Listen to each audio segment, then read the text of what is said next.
Very good morning to all of you. I hope आप सभी स्वस्थ होंगे। स्वागत है आप सभी का सुबह सवेरे 7 बजे के इस 20 मिनट शो में। मंडे टू सैटरडे सुबह 7 बजे हम लोग मिलते हैं और इस सेशन में हम लोग चर्चा करते हैं इंडियन पॉलिटी एंड कॉन्स्टिट्यूशन पर।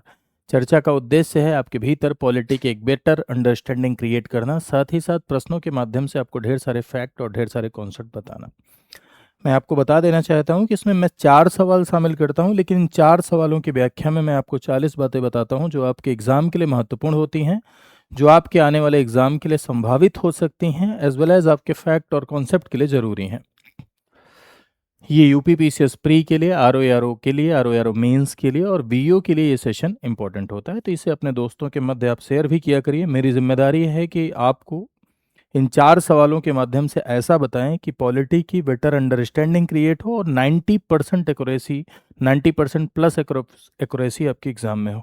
और आपकी ये जिम्मेदारी है कि इस शो को हिट करें, अपने दोस्तों के मध्य से शेयर करें। हालांकि ये आपकी श्रद्धा पर है, अगर आप चाहें तो करें, आप चाहें तो ना करें। तो चलिए शुरू करते हैं। पहला सवाल आपकी स्क्रीन पर है। Consider the following statement. निम्नलिखित कथनों पर विचार कीजिए। The basic structure doctrine was, मूल ढांचे का सिद्धांत केशवानंद भारती केस में दिया गया, यानी मूल ढांचे का सिद्धांत केशवानंद भारती केस में प्रतिपादित किया गया। पहला स्टेटमेंट है। दूसरा है parliament has unlimited power to amend the constitution, संसद के पास संविधान संशोधन की असीमित शक्ति है। और तीसरा है judicial review is a part of basic structure, यानी न्यायिक समीक्षा मूल संरचना का पार्ट है। और इसमें जो ये ऑप्शन दिए गए हैं, इन ऑप्शन में ऊपर स्टेटमेंट पढ़ते हुए आपको ये बताना है कि कौन सा करेक्ट है, यानी जो 3 स्टेटमेंट आपके समक्ष हैं उसमें कौन सा सबसे सही है, ये आपको बताना है। तो चलिए शुरू करते हैं। इस प्रश्न की थोड़ी व्याख्या देखते हैं। देखिए, यदि आप संविधान की बात करें तो भारत का संविधान एक ऐसा संविधान है जिसमें संशोधन हो सकता है, यानी जिसमें अमेंडमेंट पॉसिबल है।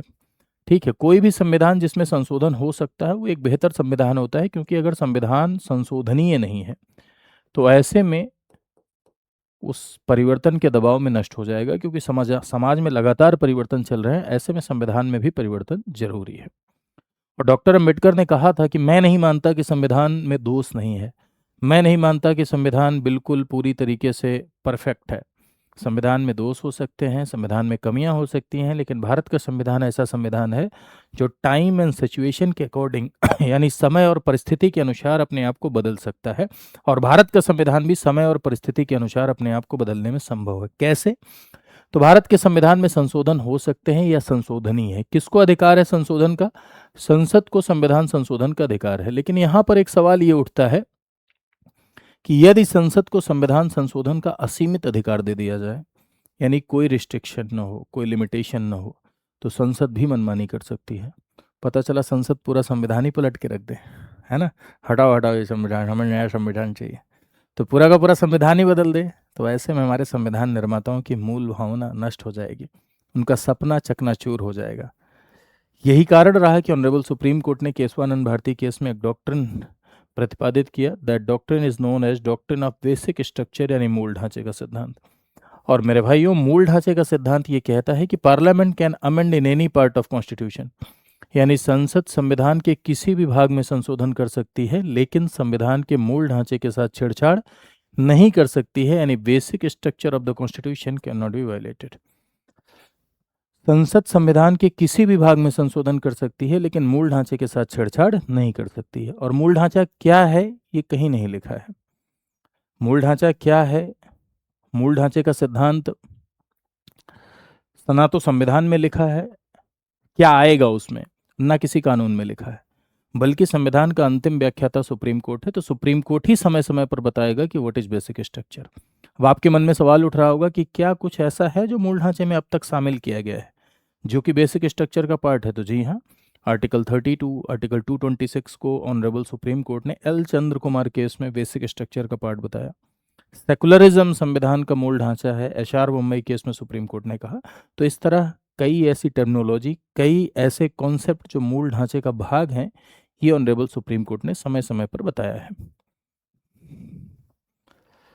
तो मूल संरचना का सिद्धांत, या इसे आधारभूत संरचना का सिद्धांत भी कहते हैं, मूल ढांचे का सिद्धांत भी कहते हैं, ये केशवानंद भारती केस में प्रतिपादित किया गया। क्या है सिद्धांत? संसद संविधान के किसी भी भाग में संशोधन कर सकती है, लेकिन मूल ढांचे के साथ छेड़छाड़ नहीं कर सकती। तो यहाँ पहला स्टेटमेंट आपका सही हो जाएगा। दूसरा क्या लिखा हुआ है कि parliament has unlimited power to amend the constitution, यानी संसद के पास संविधान संशोधन की असीमित शक्ति है। असीमित लिखने की वजह से ये स्टेटमेंट गलत हो जाएगा। न्यायिक समीक्षा मूल संरचना का भाग है। तो देखो न्यायिक समीक्षा का क्या मतलब है। न्यायिक समीक्षा हमारे भारत देश में न्यायालय की वो शक्ति है जिसकी वजह से भारत का सुप्रीम कोर्ट विश्व के सबसे ताकतवर सुप्रीम कोर्ट्स में एक है। Judicial review means to check the constitutional validity of any law और एनी ऑर्डर, यानी न्यायालय की वह शक्ति जिससे न्यायालय किसी भी कानून या आदेश की संवैधानिक वैधता का परीक्षण कर सकता है। संवैधानिक वैधता मतलब कॉन्स्टिट्यूशनल वैलिडिटी, मतलब कि कोई कानून या आदेश संविधान के पक्ष में है या नहीं है, और अगर नहीं है तो उसे शून्य घोषित करने की शक्ति ऑनरेबल सुप्रीम कोर्ट के पास है। इसे जुडिशियल रिव्यू कहते हैं। और जुडिशियल रिव्यू क्या बेसिक स्ट्रक्चर है? तो जी हाँ, मिनर्वा मिल केस में भी ऑनरेबल सुप्रीम कोर्ट ने कहा कि मूल ढांचे का सिद्धांत संविधान की मूल जुडिशियल रिव्यू संविधान की मूल संरचना का भाग है। तो ये भी सही हो जाएगा। आपका आंसर हो जाएगा first and third. A is your right answer. दूसरे सवाल पर आते हैं। कंसीडर द फॉलोइंग स्टेटमेंट, निम्नलिखित कथनों पर विचार कीजिए। The supreme court is final interpreter of the constitution, सर्वोच्च न्यायालय संविधान का अंतिम व्याख्याता है, यानी सुप्रीम कोर्ट कॉन्स्टिट्यूशन का फाइनल इंटरप्रिटेटर है। पहला स्टेटमेंट लिखा है।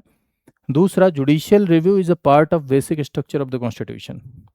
Judicial review is explicitly mentioned in the constitution. तो देखो अभी जो सवाल हमने किया था उसी से मिलता जुलता सवाल है। भारत देश में संविधान की व्याख्या करने का अधिकार किसको किसको है? तो भारत देश में संविधान की व्याख्या करने का अधिकार सुप्रीम कोर्ट और हाई कोर्ट दोनों को है। ऐसा नहीं है कि सिर्फ सुप्रीम कोर्ट को है। सुप्रीम कोर्ट को भी व्याख्या करने का अधिकार है, हाई कोर्ट को भी व्याख्या करने का अधिकार है, लेकिन संविधान का अंतिम व्याख्याता, final interpreter of the constitution, ये सुप्रीम कोर्ट है। यानी संविधान की अंतिम व्याख्या करने का अधिकार सुप्रीम कोर्ट को है। तो पहला स्टेटमेंट आपका क्या है? सही है। Guardian of the constitution supreme court, custodian of the constitution supreme court, final protector of the constitution supreme court. Judicial review is the part of basic structure. जी हाँ, अभी थोड़ी देर पहले ये क्लियर हो गया था। जुडिशियल रिव्यू बेसिक स्ट्रक्चर का पार्ट है। दूसरा, judicial review is explicitly mentioned, नहीं, ये गलत हो जाएगा। देखो जुडिशियल रिव्यू वर्ड कहीं भी कॉन्स्टिट्यूशन में मेंशन नहीं है। न्यायिक समीक्षा शब्द की यदि आप बात करें तो न्यायिक समीक्षा शब्द कहीं भी संविधान में मेंशन नहीं है, बल्कि सुप्रीम कोर्ट को अलग अलग आर्टिकल से, सुप्रीम कोर्ट को अलग अलग अनुच्छेद से, सुप्रीम कोर्ट को अलग अलग आर्टिकल से न्यायिक समीक्षा की शक्ति मिलती है। जैसे सुप्रीम कोर्ट को 32 से, 131 से, 136 से ये पावर मिलती है। ठीक है, हाई कोर्ट के पास भी न्यायिक समीक्षा की शक्ति है, 226 आदि से मिलती है, लेकिन जुडिशियल रिव्यू वर्ड कहीं भी संविधान में मेंशन नहीं है। तो यहां पर लिखा हुआ है explicitly mentioned in the constitution, तो ये स्टेटमेंट गलत हो जाएगा। पहला वाला आपका ठीक है, दूसरा वाला भी ठीक है, तो आंसर क्या हो जाएगा? First and second is your right answer. अगले सवाल पर आते हैं। अगला सवाल आपका कह रहा है कंसीडर द फॉलोइंग स्टेटमेंट, निम्नलिखित कथनों पर विचार कीजिए। स्टेट लेजिस्लेचर में बी यूनिकैमरल और बाईकैमरल, यानी राज्य विधानमंडल एक सदनी या दुसदनी हो सकता है, पहला स्टेटमेंट। दूसरा, legislative council is permanent house of the state legislature, राज्य विधान परिषद राज्य विधानमंडल का स्थायी सदन है। Legislative assembly can not be dissolve before the term, विधानसभा को उसके कार्यकाल से पहले भंग नहीं किया जा सकता, और इसमें भी आपको राइट स्टेटमेंट यानी सही ही बताना है। ठीक है, इन तीनों में से कौन सा सही है ये बताना है।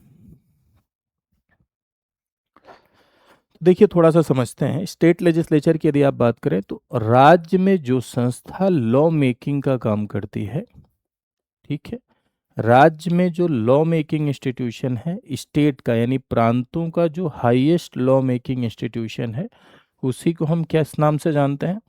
उसी को हम स्टेट लेजिस्लेचर के नाम से जानते हैं, यानी राज्य विधानमंडल के नाम से जानते हैं। ठीक है, स्टेट लेजिस्लेचर यानी राज्य विधानमंडल। ध्यान रखिएगा मेरे भाइयों कि राज्य विधानमंडल किससे किससे मिलकर बनता है?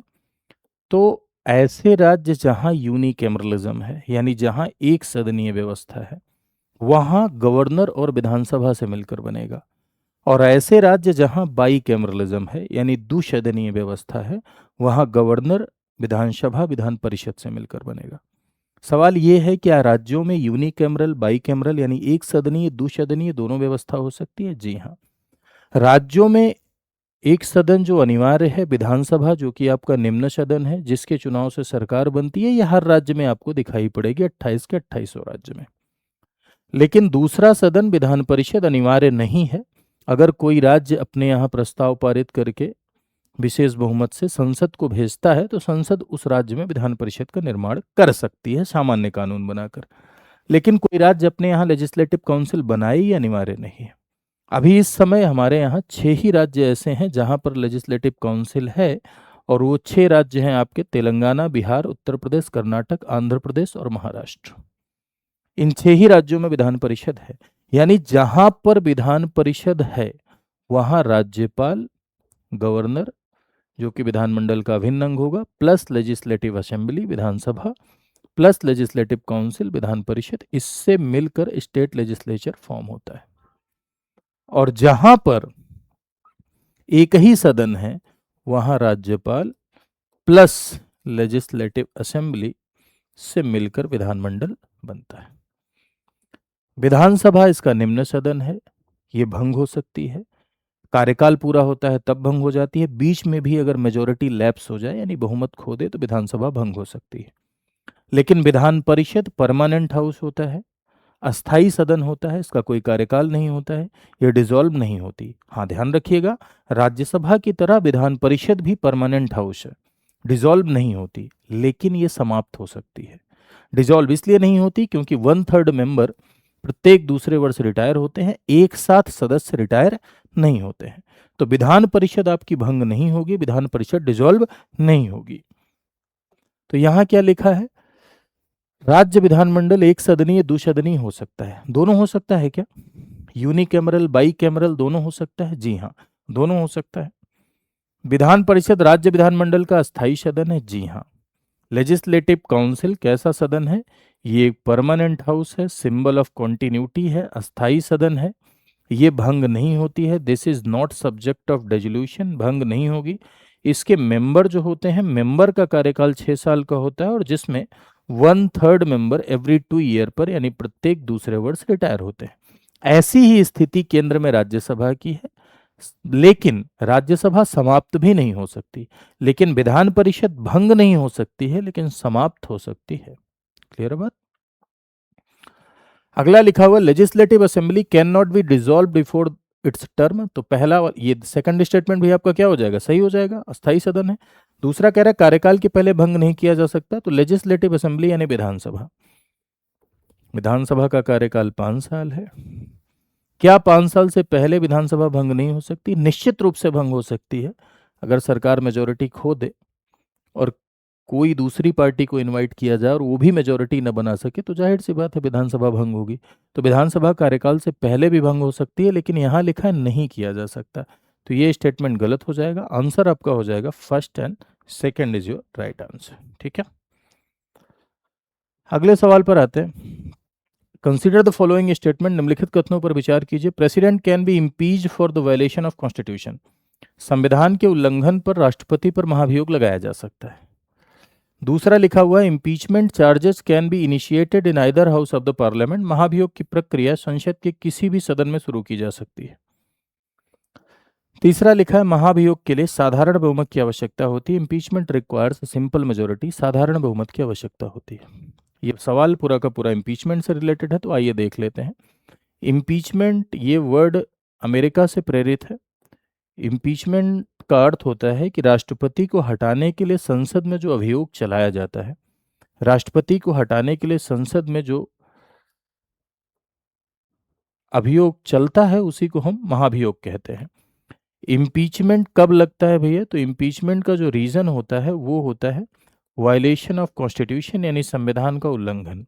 संविधान की उल्लंघन सिर्फ एकमात्र रीजन है, संविधान की उल्लंघन की दशा में राष्ट्रपति को 61 की रीति के तहत हटाया जाएगा। और 61 article 61 of the constitution is dealing about the procedure of impeachment, यानी राष्ट्रपति को हटाने की प्रक्रिया को अनुच्छेद 61 डील करता है। क्या प्रक्रिया है? लाइन बाय लाइन सुनिएगा। हटाना है तो 14 दिन की पूर्व सूचना देते हैं। हटाने का प्रस्ताव या महाभियोग का आरोप किसी भी सदन में लगा सकते हैं, चाहे लोकसभा चाहे Rajya Sabha. Can be introduce in any house. हाँ, ये बात जरूर है कि जिस भी सदन में प्रस्ताव आएगा वहां 1/4 का समर्थन चाहिए, 1/4 सदस्यों का समर्थन चाहिए। अगर दोनों जगह एक साथ नहीं आएगा, चाहे आप लोकसभा में लेके आइए चाहे आप राज्यसभा में लेके आइए, लेकिन जिस भी सदन में महाभियोग का आरोप लगेगा या महाभियोग प्रस्ताव आएगा वहां 1/4 सदस्यों का समर्थन चाहिए। लाने के लिए 1/4 सदस्यों का समर्थन चाहिए। ऐसा क्यों होता है? ऐसा इसलिए क्योंकि भाई प्रस्ताव सीरियस हो, कोई भी मुंह उठा के ना पहुंच जाए, हटाओ हटाओ राष्ट्रपति हटाओ, है ना। तो इसीलिए कि प्रस्ताव सीरियस हो, गंभीर हो, इसीलिए 1/4 मेंबर का सपोर्ट चाहिए। जैसे मान लीजिए कि लोकसभा में आया, अब लोकसभा में आया तो इसे टोटल के 2/3 मेजोरिटी से पारित होना होगा, कुल के 2/3 बहुमत से पारित होना होगा। और अगर टोटल के 2/3 मेजोरिटी से पारित हो गया तो नेक्स्ट हाउस जाएगा, नेक्स्ट हाउस जांच करेगा जो भी उसके ऊपर आरोप लगे हैं। आरोपों के दौरान राष्ट्रपति चाहे तो स्वयं या अपने रिप्रेजेंटेटिव के माध्यम से सफाई दे सकता है।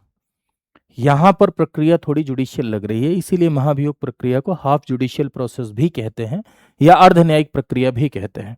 तो नेक्स्ट हाउस में जांच होगी, जांच में यदि आरोप सही पाए गए तो यहां भी टोटल के 2/3 मेजोरिटी से पारित होना होगा। यदि दोनों सदनों में ये टोटल के 2/3 मेजोरिटी से पारित हो गया तो महाभियोग गयो, लेकिन एक जगह पारित हुआ एक जगह ना पारित हुआ, माफ कीजिएगा राष्ट्रपति गयो। अगर दोनों जगह पारित हो गया तो राष्ट्रपति गयो नहीं, राष्ट्रपति हट जाएगा। लेकिन अगर एक जगह पारित हुआ एक जगह ना पारित हुआ तो इम्पीचमेंट गयो, यानी दोनों सदनों में टोटल के 2/3 मेजोरिटी से पारित करना होगा। संविधान के उल्लंघन की दशा में हटाएंगे। 14 दिन की पूर्व सूचना देकर किसी भी सदन में प्रस्ताव ला सकते हैं, इधर लोकसभा और राज्यसभा। 1/4 मेंबर चाहिए प्रस्ताव लाने के लिए। जहां आया है वहां टोटल की 2/3 मेजोरिटी से पारित होगा, पारित हो गया नेक्स्ट हाउस जाएगा, जांच होगी, जांच के बाद वहां भी टोटल के 2/3 मेजोरिटी से पारित होगा। दोनों जगह पारित हो गया तो राष्ट्रपति हट जाएगा। This is the process of impeachment. लिखा हुआ president can be impeached for the violation of the constitution, बिल्कुल सही लिखा हुआ है। Impeachment charges can be initiated in either house of the parliament, महाभियोग की प्रक्रिया संसद के किसी भी सदन में शुरू की जा सकती है, ठीक है।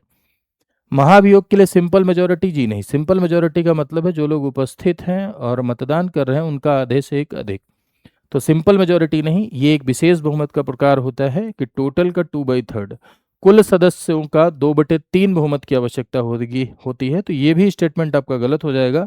तो आंसर हो जाएगा आपका क्या, फर्स्ट एंड सेकंड ही आपका राइट आंसर हो जाएगा। आई होप आप सवाल समझ गए होंगे। अब यहां पर एक बात और समझिएगा कि महाभियोग जैसे आप राष्ट्रपति को हटा रहे हैं तो महाभियोग शब्द का इस्तेमाल तो टेक्निकली सिर्फ प्रेसिडेंट को हटाने के लिए ही किया जाता है और ये शब्द अमेरिका से प्रेरित है। लेकिन भारत देश में सुप्रीम कोर्ट के जज को भी संसद में ही प्रस्ताव पारित करके हटाते हैं, हाई कोर्ट के जज को भी संसद में प्रस्ताव पारित करके हटाते हैं, सीएजी को भी संसद में प्रस्ताव पारित करके हटाते हैं, सीईसी चीफ इलेक्शन कमिश्नर को भी ऐसे ही हटाते हैं, हाई कोर्ट के जज को भी संसद में प्रस्ताव पारित करके हटाते हैं। लेकिन ध्यान रखिएगा कि उनके लिए जो प्रक्रिया है उसमें थोड़ा बदलाव जरूर है, लेकिन संसद में पारित होना होता है, व्यवहारिक रूप से उसे भी हम महाभियोग कह देते हैं, तो इसमें कोई गलत बात नहीं है। तो आई होप आपने इस सेशन को एंजॉय किया होगा। मेरा उद्देश्य रहता है कि 4 सवालों के माध्यम से आपको मैं 40 बातें बताऊं। ये मेरा इंस्टाग्राम प्रोफाइल है, यहाँ मुझे आप फॉलो कर सकते हैं। ये स्टडी IQ का अपना UPPCS का टेलीग्राम ग्रुप है, यहाँ पर आप अपडेट्स के लिए इस चैनल को ज्वाइन कर सकते हैं, ठीक है। साथ ही साथ यदि आप कंप्लीट प्रिपरेशन करना चाहते हैं हमारे साथ जुड़कर, तो हमारा स्टडी IQ परिवार आपकी PCS की कंप्लीट प्रिपरेशन के लिए एक बैच चलाता है। उस बैच का नाम है भाई आरंभ। और इस समय आरंभ का 17.0 चल रहा है। ये एक ऐसा बैच है जिसमें प्री मेंस दोनों का कंप्लीट सिलेबस पढ़ाया जाता है। साथ ही साथ इंटरव्यू गाइडेंस प्रोग्राम पूरी तरीके से इसमें फ्री होता है। प्री और मेंस के लगभग 1100 घंटे आपको पढ़ाए जाते हैं। साथ ही साथ करंट अफेयर मैगजीन भी आपको दी जाती है, करंट अफेयर मैगजीन और मेंटोरशिप भी आपको प्रोवाइड की जाती है, ठीक। प्लस ये इतना तो आपको गोल्ड फीचर में मिलता है, गोल्ड फीचर जो कि थोड़ा सस्ता है। इसके अलावा इतने फीचर के साथ साथ एक फाउंडेशन बैच एक्स्ट्रा, एक प्री का बैच एक्स्ट्रा, एक मेंस का बैच एक्स्ट्रा, NCERT का बैच एक्स्ट्रा, और आपके घर किताबें पहुंचती हैं। वैलिडिटी 4 साल की होती है, उसको कहते हैं प्लेटिनम। तो आरंभ 2 प्रकार का है, एक गोल्ड एक प्लेटिनम। आप अपनी सुविधा अनुसार किसी में भी एनरोल कर सकते हैं। इसके लिए आपको जाना होगा studyIQ.com पर, वहाँ स्टेट पीसीएस सेलेक्ट करना है, फिर यूपी पीसीएस सेलेक्ट करना है, बैचेज आ जाएंगे, फीस थोड़ी ज़्यादा दिखाएगा, लेकिन बाद में कूपन कोड लगाने का ऑप्शन आता है। ये कोड लगाइए VL लाइव, और इसमें आपको मिलेगा मैक्सिमम डिस्काउंट, और इससे आप इनरोल कर सकते हैं कोर्सेज में। चलिए, आज के लिए इतना ही। Thank you so much to all of you. I hope आपने क्लास को एंजॉय किया होगा। ज़रूर बताइएगा कमेंट सेक्शन में। मिलते हैं कल सुबह 7 बजे फिर से नए सवालों के साथ। Thank you so much to all of you. नमस्कार।